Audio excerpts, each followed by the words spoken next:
Integrated Schools podcast. I'm Andrew, a white dad from Denver. And I'm Courtney, a white mom from LA. Episode 13, Hopes and Hazards of Dual Language. Today we're talking with Dr. Sophia Chaparro. She's an assistant professor of educational linguistics at the University of Colorado at Denver. And her research is focused on Spanish dual immersion programs, particularly in gentrifying neighborhoods. Yeah, and that kind of covers a lot of us in the integrated schools community, huh? Yes, that definitely covers me. Yeah, me too. And honestly, I really struggle with dual language in this context. In a way, integrated schools really started because of dual language. My missteps with dual language, right? When my kids were in elementary school, we made a huge number of mistakes in our program, and my son was in the pilot year. And, and me in particular, did a lot of things wrong. So this episode with Dr. Chaparro was really difficult for me to have. Anyway, what became clear to me when my kids were younger was that when we're talking about dual language, we're often not talking about integration. And when we're not talking about integration, when we're not being intentional and reflective, we're not really even coming close to doing integration. It might be desegregation, but it probably won't be integration. Yeah, I mean, I think the possibilities that these dual immersion programs offer are huge, right? But they're often exploited by white and privileged people, well-intentioned or not. That's right. I think in many ways it's the same story as any other school environment, but it's sort of more in your face because the kids are actually, sharing a classroom. That was the thing sort of throughout this conversation that I was continually reminded of, is that the promise of these programs is the same as the promise in many ways of integrated schools in general. And the potential pitfalls, the ways that whiteness and privilege can be problematic in these spaces, are very similar to the ways that privilege can wreak havoc in any school community. Yeah. And I think just to be clear, we should say that this episode is really focused on Spanish English programs. And while many of the lessons are probably generalizable to other programs like Korean, Mandarin, or whatever, Dr. Chaparro's research and our personal experience is in Spanish and English programs. And in the US, those are the programs that are the most popular and growing, right? We're intentionally kind of staying out of the weeds on some of the specific kinds of programs that exist out there, one-way or two-way immersion versus bilingual ed, et cetera, et cetera.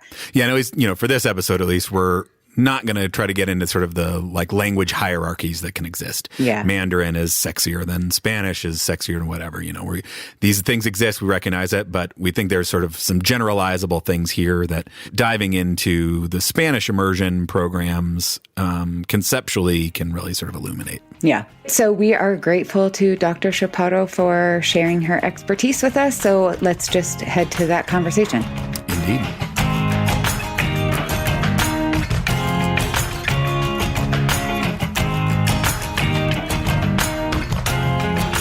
Do you want to describe a little bit about the research that you did that got you to thinking about this?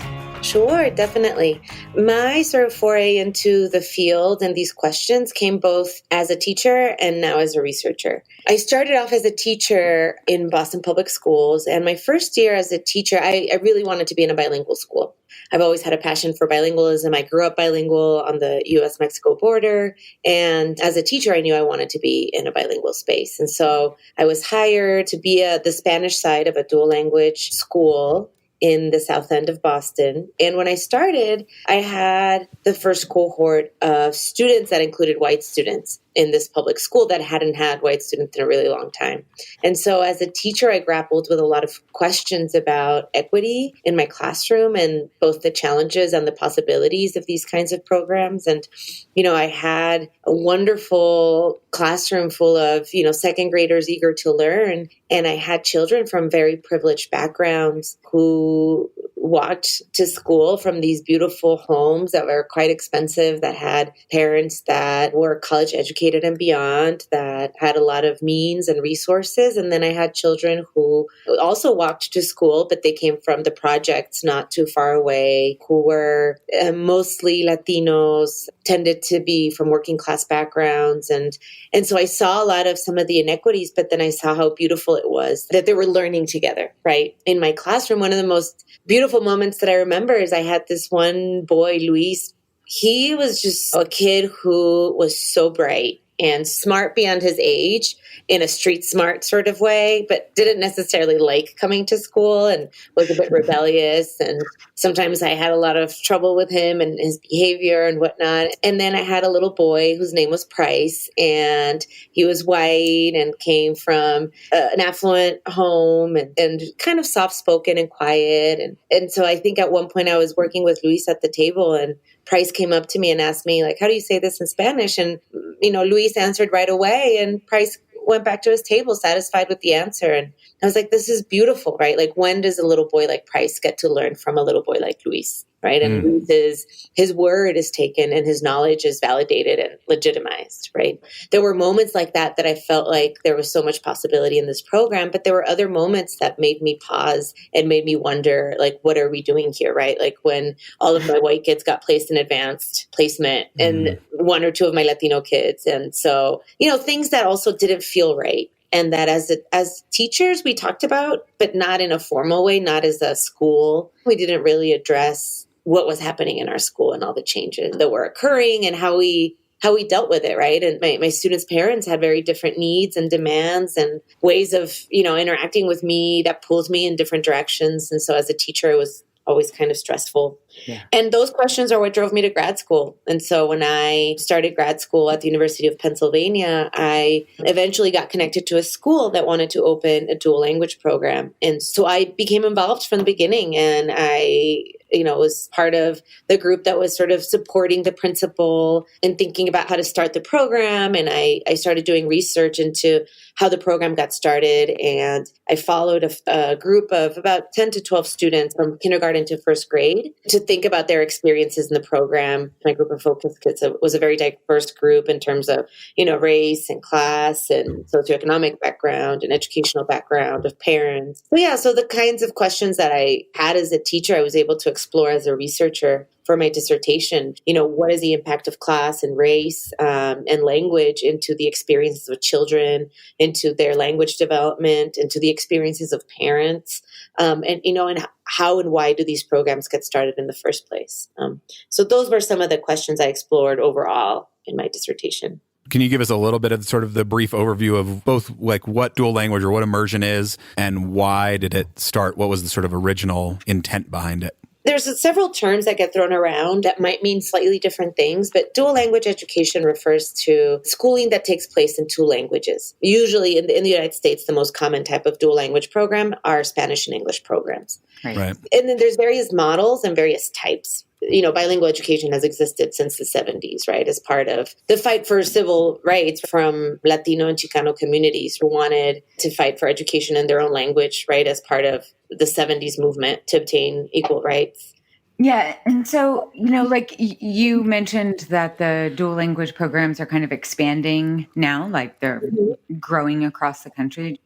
Really, the interest, I think, is growing in part because our cities are changing, right? And so in my research, I looked at a lot just how it seemed to me part of the reason why these programs are even possible is that you get in the same space people from very diverse backgrounds. And that has been occurring because of gentrification, right? Or this desire to live in the city. The change in city demographics and with young families that might choose to stay in the city, I think along with that, there's also for some people, right, it's not just a demographic shift, but I want to argue in my work that it's also sort of like an ideological shift, right? There's often families that tend to have liberal or progressive values, right, that value diversity, that might want certain experiences for their children. And so two-way immersion programs become really attractive because, well, first of all, it's the opportunity to be bilingual, right? And many parents that I talk to who themselves aren't bilingual really appreciate this opportunity for their children. And, just understanding how our world is changing and being bilingual is a good skill to have. And many parents recognize that. So it becomes sort of this attractive option. And it's also for a lot of people also the ability to be in a more diverse environment, right? Dual is kind of the way to feel like you're not giving up too much. Your kid will still be challenged and they get this cool extra thing and you're supporting public education. Win, win, win, win. And there's equity built into it, right? Like it seems from the outside that this is really a mechanism for kumbaya. Right. I mean, there's great potential in it, right? I mean, I think like the story you told at the beginning is like the opportunities are so great to actually increase equity and to have more integration and to both sort of attract a more diverse student population and to then serve them equitably. But I feel like it's not always kumbaya. So I'm wondering if you can talk a little bit about sort of the ways that we actually see it showing up and the sort of the not kumbaya piece of it. So I think one of the pitfalls that has been written about is sort of, and this is in places like Philadelphia where you have a really underfunded public school system that seems to be like constantly in crisis, right? What started happening, and Maya Kuchiara wrote a book about this called Marketing Cities and Marketing Schools, is that suddenly with the city gentrifying and not only like city population changing, but perhaps public school population changing, that white middle-class parents became more desirable as parents in a school. And so what became a little bit problematic is schools using that as kind of a reform strategy, because parent groups that have resources, that have, the ability to navigate certain systems, the ability to fundraise, are going to help out a school a lot. Yeah. In particular, in Philadelphia, what was happening is that part of the reform strategy of the district began to be closing schools, which was super controversial, right? Because they were closing schools in communities that were poor and communities of color. And so school leaders were really constantly nervous about their schools being closed. So one way to avoid closure is to make sure enrollment is up. So that can be a little bit problematic in some ways. Yeah, just a little bit, like when you're starting a whole program based on how many white people can we get?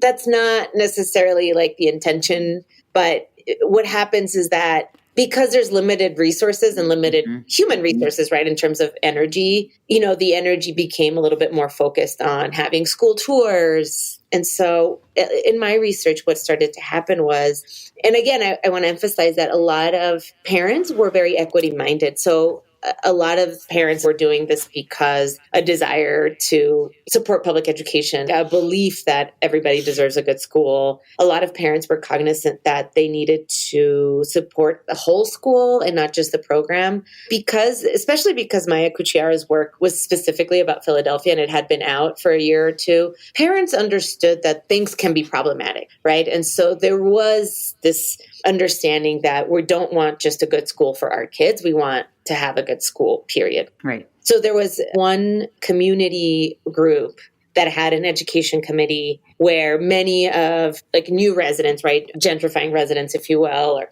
many of white middle-class parents that became kind of like a de facto parent organization. And a lot of their efforts to support the school, some of them were major like fundraising efforts, right, like raising like millions of dollars for a playground. But part of the effort too was getting the word out. And some of those efforts sort of rested on a logic of getting a critical mass, which meant a critical mass of people like me, right? Yeah. So other people that were also middle class or that might have also been white to support the school. And there were a lot of comments like, oh, a couple of years ago, the school wasn't as good as it is now. I mean, the school actually hadn't changed that much. It was just like different kinds of people were interested in it. And so I think that's when it became a little problematic because the logic of what makes a school good or not didn't always rest on what the actual school was or the teachers, but it was more so like, can I get other people like me in this school? Yeah. To have a two-way immersion program, you need a certain number of native English-speaking kids. Mm-hmm. And in most places, the way that we fund schools, the more kids you have, the more things you're able to do. Right. So, you need to attract some more people to the school. Mm-hmm. Where does it go from being helpful to problematic? Is it a numbers thing? Is it a mentality thing? That's a really good question. I think a different way to think about it is, yes, in theory, right? Like there's this idea that successful programs have sort of like similar numbers of children from various language backgrounds. But at the same time, right, there needs to be a recognition that this is a lot more fluid in the sense that for a lot of Latinos in the US, there's like various degrees of bilingualism. So a lot of researchers in the field are kind of just like questioning these categories that we naturalize in these programs, number one. right? So we naturalize categories like, oh, English speaker and Spanish speaker, whereas really, if you live in the US, you're to some degree bilingual, right? Especially children. So there needs to be a recognition that there's varying degrees of exposure to language. And so we don't have to think so rigidly about certain categories.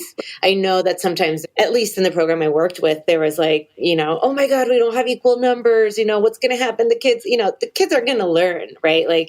Because these programs have been written about in particular ways, and we think that this is how it has to be. In reality, every dual language two-way immersion program in some ways is grappling with the messiness of reality. And there's been no school I worked with that hasn't felt like they were confused or doing something slightly off than like the theoretical models.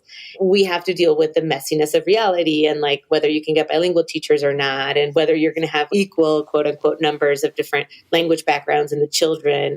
So that's one question. In the community of researchers, we've been looking at problematizing some of these like very rigid language categories because they affect especially like Latino children in different ways. Because in thinking about equity, just the different ways in which language is perceived from people that have Hispanic background, right? Latinos and their language and their languaging, right? The way they use language is always going to be perceived differently than white children, right? Or even Black children for that matter. But that's another issue because the ways in which we look at the language of Black children is also somewhat problematic, right? Because we have these notions of what counts as standard language that we feel like we need to have good models of what standard language is, right? And sometimes Black children don't fit into what we think are good models, which is, again, problematic too. Right. But this idea of language dominance, it can be problematic to assume that Latino children automatically are going to be Spanish dominant. Mm-hmm. And this is not something that necessarily we can help. This is sort of the inequality of the world we live in, is that Latino children are going to be expected to learn English. And also, they might be expected to know Spanish to a certain degree, right? So a lot of Latino children are in this double bind where people look at, when you mix your languages and you speak Spanglish, right, which most of us do, it's our sociolinguistic reality, right? And so you use both languages fluidly, and that's normal. That's a normal way to speak if you're bilingual. But often, because it doesn't fit into these rigid categories, then it's like, oh, Sophia doesn't know how to speak English, well, nor even Spanish, And so it's like the way their language gets looked at and perceived is really different because children that don't have Latino background, that don't have Hispanic background, are not expected to know Spanish at all. And because English is their first language, there's a lot more praise and recognition. Because nobody expects like a white little kid to bust out in Spanish, right? And when they do, they're like, oh my God, that's amazing. Even if it's terrible Spanish, even if it's not good Spanish, like any at all is such a victory. We should celebrate you. Right. And then Latinos, on the other hand, it's like, well, obviously you live in the US, right? You have to know English. So there's like no praise there, and then when you don't speak Spanish well, then it's like, oh, you don't even speak Spanish well. Yeah. The ties to language and ethnicity and culture are a lot more complicated and often fraught. And that's one of the sort of underlying inequities in some of these programs, and especially immigrant children, right? It's not a choice that they learn English. And for students whose English is their family language and their own language, they're not expected to learn Spanish. Right. So it's sort of like an elective. Right. And for white or privileged parents, it's a way to get something else for your kid. Right. It's like a thing to get your kid that will give them a leg up. I feel like that's where a lot of these tensions seem to me to be rooted, is in the sort of mindset. We talk a lot about like the importance of how you show up, that showing up in a way to just get more stuff for yourself, showing up in a way to get more things for your kid is problematic. And we see it happen in all sorts of ways. And we see it happen in Gifted and Talented. We see it happen in, all these other places, and dual language is just sort of another one of those areas that there's the potential for it. And I like how you say that because I think it matters, right? Like how you show up. And amongst all the beautiful advantages of being bilingual, right? And again, I'm a huge proponent of bilingualism, right? Like I think this is amazing. It's not that it's a bad thing, but one of the beautiful advantages that goes to me like beyond sort of job or skill or whatnot is just the ability to understand a different worldview. Because hopefully it's not just the opportunity to be bilingual, but the opportunity to understand the histories of speakers of that language. And so the opportunity to learn about cultures and countries and the struggles, right, of Spanish-speaking people in the U.S. And to me, right, that's what might make us a better society, right, when we have the capacity to really understand that. And I think this is where I want to go back to address your question, Andrew, where so some of the critical components or basic components, if you will, of two-way immersion, the three pillars, if you will, that are talked about in research are, two-way immersion programs integrate students from different language backgrounds for three reasons: for bilingualism, number one; for biliteracy, number two; and cross-cultural integration is number three, which doesn't get talked about as much, right? Because it's number one, how do you measure it? But before even measuring it, how do you define it, right? Mm-hmm. And number four is what some of my colleagues are calling the fourth pillar, which is critical consciousness. So not being neutral to the histories of struggle of Spanish-speaking people, to be able to have a critical consciousness as to what's happening. So if you're in a school that is in a neighborhood that was gentrified, being able to talk about that in the classroom, which is hard, right? It requires teachers to, want to do it. But there's several teachers in Denver who, when they talk about westward expansion, they'll touch upon gentrification, right? Not every school or teacher is going to be willing to address those difficult topics in the classroom. But I think if we want to sort of get closer to what we want in terms of the kumbaya-ness or the possibilities really of these spaces, I think we need to be willing to deal with these difficult topics and how to address them with our kids, because it's not like they don't see it. Right. Kids, they live through inequality. They understand to some level and to some degree. And so we need to be able to talk about it too in the classroom. Yeah, I feel like that's the promise of more integrated education in general. I feel like that should be maybe not even the fourth pillar, and it should not be just relegated to immersion programs, right? Like the beauty of a school environment where you can actually, if you're committed to it, create these sort of equal power relationships where kids can find their shared humanity, and you can have the opportunity to address these topics, like you say, to talk about them, to say them out loud, because the kids know they're going on anyway. But to be able to talk about them in a way that is about relationships, that's not intellectual, or not solely intellectual, that is about, look at you two. You see how you guys are friends? Let's think about this in terms of how does society treat the two of you different? And do you think that that's right? Why do you think that is? And how do you feel about it? Because that's a much different learning experience than reading a book about Rosa Parks or Cesar Chavez, right? Or Cesar Chavez, right? Like being taught about it in an intellectual fashion. And I think that's why there's so much potential in.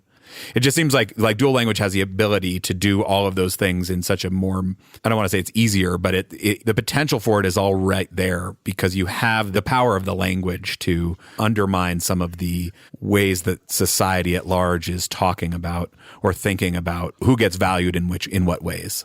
Right. I think, Andrew, part of what makes me so upset is these mechanisms that you're talking about are there, and we can still step all over them. Right. You know what I mean? Like, there's so much promise. And yet, even with all of that in your faceness about it, in so many ways, these are still really, really inequitable spaces. And the white kids are still winning. And these schools tend to vibe white middle classness. I think that's also like a huge tragedy. And I know in a lot of places, in my community in particular, there are a lot of Latinx families and individuals who say, like, there the white kids go. Now they're taking even more of our stuff. So they're taking our homes and driving up home prices in this gentrifying community. Now they're also getting our language. What aren't they getting? And what are we getting in exchange? It's like, on the backs of the brown kids do the white children rise.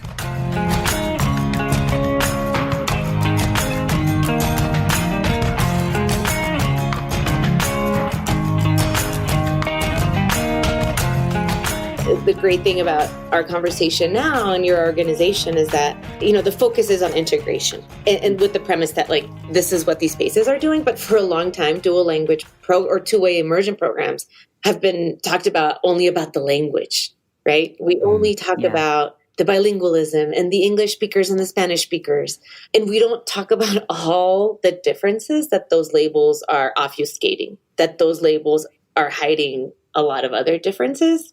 When you just ignore all the other things, and when we pretend it's just about language, then you can ignore all the differences in resources and, the voice that parents have and, and race and in opportunities. And so you get to be in this like kumbaya space because it's just about the language. And like the very cute little like Dia de los Muertos, right, fun traditions. And, yeah. Yeah. For example, in the school I worked with, it's like, whose role is it to bring the families together or to think about this, right? Because, the teachers are so overburdened and the principal it's overburdened with just surviving, right, as a school, right, that this goal of cross-cultural understanding or integration or whatnot, it's hard to put that on top of everything else. It takes very skilled individuals to be able to navigate these multiple worlds. Not only is it hard enough to find bilingual teachers, but then to find people that are going to be able to navigate all these differences. So the teacher I worked with, she's Venezuelan, and she was very, very passionate about the program, about supporting her Latino community, supporting her families, and really seeing like me, like when I was a teacher, right? Like you see the promise and you get excited over it. And she got along great with all her parents. She got along great with her Latino parents. She got along great with her white parents. And it burned her out because, you had several of the white parents who really wanted a potluck. And so she's like, okay, well, on top of everything I'll have to do, I'll organize a potluck, to start building this community. And so it was like all this extra work. And she organized the potluck in November and it went really well. And it was like slightly awkward, like all the dual language family engagements are, where you have like all the English speakers on one side and all the Spanish speakers on the other side. And you had maybe like one bilingual parent, that was like the hope of all the other parents who could be like the bridge, right? And then like in the spring, I was like, oh, let's do another family get together. And like, there was a lot of pressure from some, in particular, one or two of the white moms to like really do these extracurricular, let's get us all together activities, but because my teacher, she was so, she believed in it and she wanted to do it, but it was like really like on top of all the other things she was having to do, it was stressful. And as the teacher, she understood the realities of her Latino parents, who were mostly immigrants and had very, very different needs than what her white parents wanted, what her middle-class parents wanted. And it becomes really stressful to try to deal with both. And I saw myself in her. It's a frustrating place to be, that you see some of the needs and the realities of your migrant parents. Many of them might not speak English. Many of them may or may not have papers. Many of them survived crazy struggles to be where they are. Many of them need support in translating forms. And yet they showed up all the time. Like every field trip, oh my God, she had all her Latina moms ready with all their sandwiches packed, like ready to participate. And it was great, And then she also had parents who emailed her every night about something that went wrong during recess. Or can I get the high frequency words in Spanish so my kid can practice? And when are we going to have a potluck? And, and it just became such a contrast of, where do I put my energies in? I'm being pulled in one way where I really want to serve the other way. And she understood that some of the requests that came from some of her whiter middle-class parents were well-intentioned and were maybe often in an effort to support the school, but it was sort of like tone deaf as to like what else was happening, right? Or in comparison to like what priorities. Some of my research too had to do with simply looking at the different realities of the families. And as a school, to be able to really serve all your students, right? And it's hard when you're pulled in such different directions. And in the context of gentrification, it sort of becomes frustrating that that because some of these parents have the time and the resources and the language and the ability to come and demand certain things, that they might get that more than some of your parents who don't have the language, who don't know how to navigate systems, who sort of like are in survival mode or who are doing what they can to support their kids. Can you give some examples of those? Yeah, definitely. This is the specific case of one mom who was particularly anxious about public school in general. That was part of the problem, right? Like many of the things she wanted or that she was concerned about were things that, my teacher was a new teacher in that school as well, right? So I remember the first week of school right away, it was like, oh my God, dismissal was so disorganized. And she wanted like the teacher to have a system in place that was different than, it seemed like it was chaotic, so like right away asking the teacher for that. And then also early on in the beginning of the school year, like high frequency words in Spanish so her kid could practice. And then they were having issues with recess time. Also just like problems with the lunch ladies being too mean. I mean, lunch was a mess. Recess was a mess. Like the cafeteria was like loud. And, in general, these were more like systematic challenges of the school. So my teacher in the first couple of months of school also developed like a donors choose page. This particular mom found some of her language problematic and, wanted to address that. And so all of this was within the first 4 months of school from one parent. And it was so much that wasn't to this parent's standard. And my teacher, I'll call her Miss O, so I don't call her my teacher. We became really good friends too. But Miss O, spent so much time and energy and became anxious, right? Like, what am I not doing right? I mean, she was also in her first year of teaching, which is a particularly challenging time. This woman in particular was married to a Hispanic man. And like, as a couple, they were great. And like, Miss O went to happy hour with them once and they were great people. But as a mom, she had a lot of anxieties over what was wrong in this school. And just herself required so much time and attention from Miss O.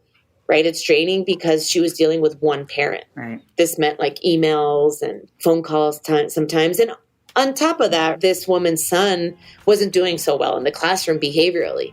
As a mom, of course, you have every right to want to address, but it was just a lot, and in the end, her son was going to be okay.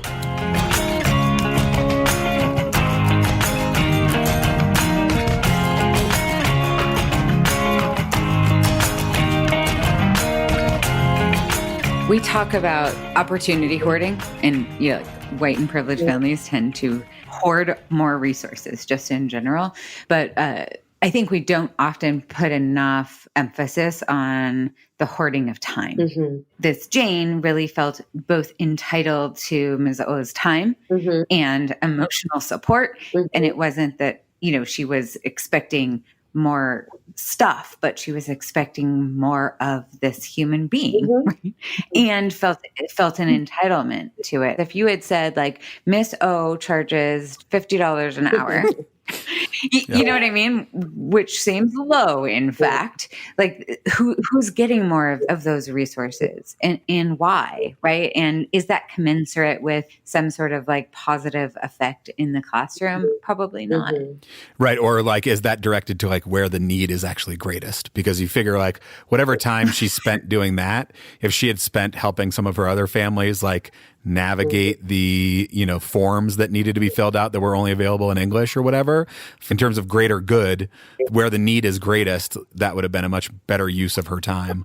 I mean, probably even better use of her time would have been going to the spa or something, because first year teaching, she was probably totally worn out anyway. But I feel like, she could have done something much more useful with that time. Yeah. And also, part of it is to, again, the ways in which this school wasn't set up to serve some of the families. Like, it also shouldn't fall on Miss O to help families translate forms. Right. But there was really no other bilingual person in the school. I mean, maybe there was one or two teachers that were white, but were also bilingual. And there was one bilingual counseling assistant, a woman who was there 3 days a week. Nobody in the front office was bilingual. And before Miss O, there were no other Latina teachers who were sort of advocates for Latino families. And so that Miss O took very seriously too. She was like, nobody is speaking up for Latino families in this school. If we had a well-supported school system or school where you have bilingual personnel to attend to some of the needs of the bilingual families, that also wouldn't fall on Miss O's shoulders. Those were the dynamics of this particular school. But as you mentioned, Courtney, gentrifying areas, that have public schools are also public schools and perhaps dysfunctional systems where not even bilingual personnel are available, and it's not just bilingual, but like personnel that really are going to advocate for Latino families. And I know that even though the principal's sort of heart was in the right place and he said the right things, Miss O often felt like she was the only advocate in the school for some of her Latino parents. But what if we could think differently, right, about like perceived need? Right. What if Jane could think differently about what the needs are in a macroscopic way?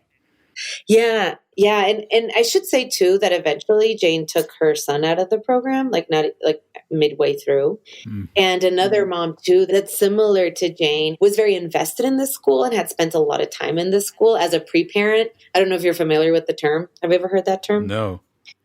Pre-parent. In Philadelphia, what started happening is that, young parents whose children were not yet school aged became interested in certain schools and became involved in supporting the school, just to start to get familiar with the school and to see if this would be a viable option for their kid once their kid was school aged. So they weren't yet parents, they were pre-parents. Right. Let me get in there so I can make sure the school is right for my kid by the time I have a kid and they're in the school. Exactly. So this other woman, not Jane, we can call her Laura. Laura had been a pre-parent, super involved in the school, but again, also her son behaviorally started having challenges. And she also, again, took a lot of time to address some of these things with Miss O and eventually took her son out because what she wanted in a school experience, she wasn't getting. Then there was another white parent, Mary, and Mary also became super involved in the school. I mean, I had a lot of good conversations with her where she realized the fact that I'm white and privileged, I know gets me the attention that other parents who have been speaking for a very long time for Philly schools aren't getting. So I think for parents, being part of these schools and getting involved also becomes a process of, realizing a lot of things like privilege and inequity and race. And part of why some of these things and spaces are uncomfortable is because it's not like these don't happen, is that it's rare that they happen in the same space and it's uncomfortable to see it play out in the way it does. Right. When we only have low-income kids of color in public schools and, white privileged kids in suburban schools, it doesn't bother us that much because they're not together in the same space. Not that it doesn't bother us, but it's not as painfully obvious. We don't have to deal with it as much. Again, I guess Again, it sort of extends beyond just immersion programs, right? But it's much easier if you don't have to see it. It's much easier as a white privileged person to imagine that those things aren't happening or to just not think about them happening. My school has needs, and so I'm fundraising for it without recognizing what that, the bigger impact on the system. We've talked about there's this great potential in these programs and the circumstances they create and the ways that they can work. And then there's ways that mostly privileged people show up in them that can undermine that. Do you have some concrete advice for people who are either in it or thinking about getting into it, bringing privilege with them, about ways to think about sort of how to use that in the most effective or helpful way? One thing I was thinking about, just sort of this idea of not being naive, not going into it without knowing, right? Doing a little bit of research. The history of bilingualism in this country is long and vast and full of struggles, and being willing to learn from other people, who are the Spanish speakers in the school? Where is this Latino community come from? Being open to being put in uncomfortable positions, being okay with that. I think being clear as to the reasons why you're choosing a school like this that hopefully go beyond language, and knowing that diversity means difference and difference can be hard to navigate, and being open to learning. One mom that I spoke with, she's white, but she knew Spanish really well. I think from early on, her mom was a Spanish teacher or something like that. So she was really committed to having her children be bilingual, and she spoke Spanish fluently to them, and her kids spoke Spanish very well. But she noticed that her daughter would only hang out with the other white little girls in the classroom, and she wanted to change that.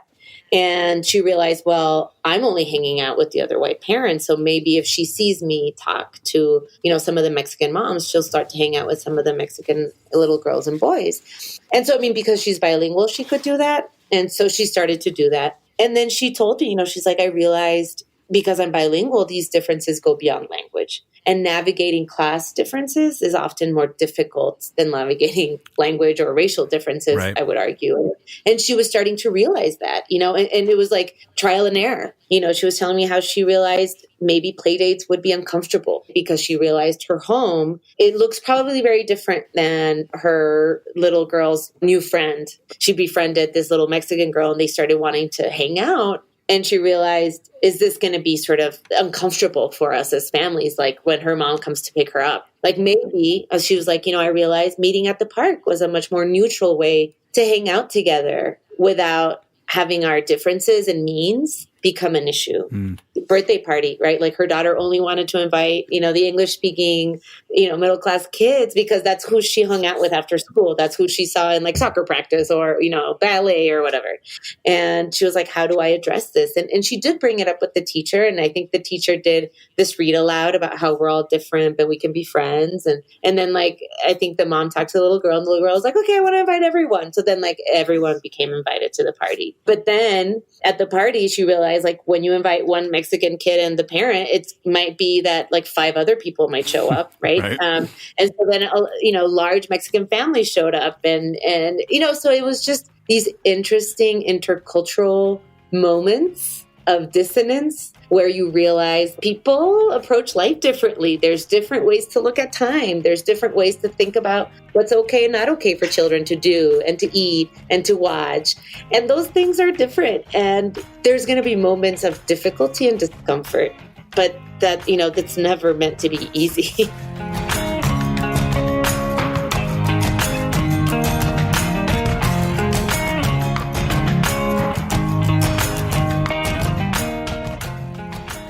Yeah, it's never meant to be easy indeed. But I guess neither is anything worthwhile, right? That's right. Like parenting or podcasting. That's assuming that podcasting is worthwhile. I think it is. It feels worthwhile. Maybe. Yeah. One of the things that, that really stood out to me in this conversation is the ways in which these dual immersion programs fall prey so often to the same things that all integrating spaces can fall prey to. Yeah, like the sense of entitlement to a teacher or administrator's time and the probability of that being tone deaf to the needs of other families at the school. # my own shame. Yeah, I think right. That's a great example of opportunity hoarding that I think we don't often think of as opportunity hoarding. But right, teachers, administrators' time is valuable. Yeah. So, Andrew, like when you're thinking about this conversation, what are the things here that are particular to you about dual immersion programs? Like other than the fact that these are growing like crazy and increasingly sexy for white and or privileged parents to enroll their kids in, what are the dangers or lessons that are specific to those, right? Like, so there's like going to an integrating school, like maybe if you live in a gentrifying neighborhood or diverse neighborhood. Then there's going to an integrating school with some kind of special program, like magnet or gifted, STEM or whatever.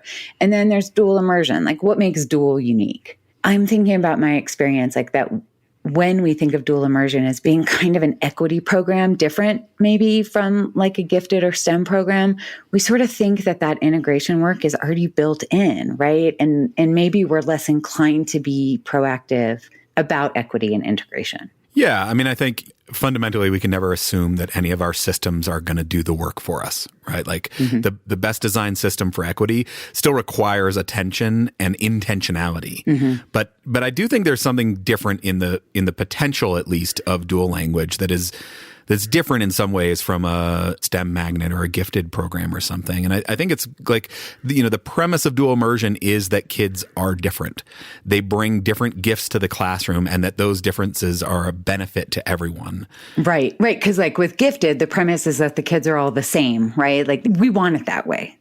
Right. Yeah. I mean, I think there's a potential anti-tracking maneuver built into dual, right? Like the promise, at least, that it's there. We don't always treat it that way. And the opportunity hoarding still often shows up, but sort of at the fundamental premise of the program, there is some measure of equity built in. And that's where I think there's a lot of promise. Yeah. I don't know. Maybe what I'm struggling with is that, dual language is not as much of a win for kids who grow up in different linguistic backgrounds as it is for white kids. Yeah. Like the white kid speaking Spanish or Korean or Arabic is amazing. Right. Whereas, for the Latinx kid or Korean kid or Arabic kid, it's like to be expected. And I don't know what we do with that. Maybe we just have to sit with acknowledging it. Yeah. I think be cognizant of it, not assume that, because there is equity built into the program that our work is somehow done. I think coming back to episode 10, we have to put energy into building relationships. Yeah. And in dual immersion programs and not only dual immersion programs, but definitely in dual immersion programs, families hail from all different linguistic backgrounds. And so there are very real language barriers, right, that complicate the already complicated efforts to build relationships. Yeah. It's hard to build relationships when your 5 Spanish words include like margaritas and gracias, right? Right. Hashtag my own shame, right? And it puts all the pressure on bilingual folks. As Dr. Chaparro stressed, like we can't assume that just because someone is Latinx, he also speaks Spanish, but we have to be really mindful about the work that those parents are kind of asked to do. Yeah, right. I think it puts the focus on relaxing and shutting the hell up, right? like we need even more patience in these places, more energy put towards relationship and time. What did you think, listeners? How has your immersion experience been? How has it helped the causes of equity? How has it hurt it? Send us your thoughts in a voice memo, hello@integratedschools.org, or join us on social media. We got a great voice memo from Leanne in Sacramento. Let's check that out.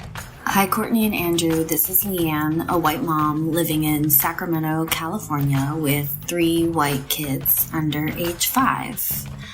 Integrating schools is important to me because of their potential to facilitate educational environments that further our collective liberation. I have a lot of hope in the opportunity integrating schools provide as a radical space for global majority and white children and adults to learn and develop and struggle and fail and achieve and succeed together, all the while building relationships. And it's these relationships and experiences that hold transformative power. Thank you, Leanne, and thank you to everyone who has emailed, rated, and reviewed. We are appreciative of your feedback. It means a lot, and we're grateful to be in this with you all as we try to know better and do better. See you next time.